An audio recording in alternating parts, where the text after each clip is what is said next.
Hi, I'm Vanessa Hardy from Long and Foster, but this is not about real estate per se. This is actually about East Potomac Park. Some of you may know it as Haynes Point, and if you love East Potomac Park as much as I do, then you need to know that the park is in danger and it needs us. Um, the park has a municipal golf course, and many people are familiar with that.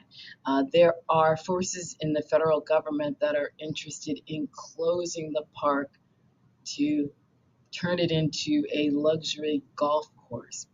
And this is not just about golf.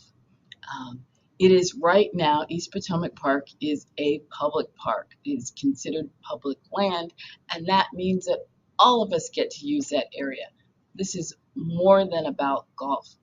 It is the bikers and the walkers and the fishers and the picnickers and the bird watchers. I don't know if you knew, but because there are so many waterways that converge right around Haynes Point, there are over 250 species of birds that have been spotted right in that area.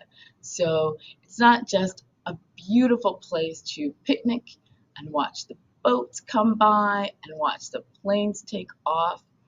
It's really an ecosystem. And if you love that little spot of DC, then now is the time to act. You can go online and get connected, um, get your name on a petition, write to your federal representatives, and tell them what the park means to you, what public space means to you, and we're going to get that park to stay open. We are going to keep that park for the people. I think this is so important. Um, there is an act of Congress way back in 1897, an act of Congress that created East Potomac Park. And this is what it says.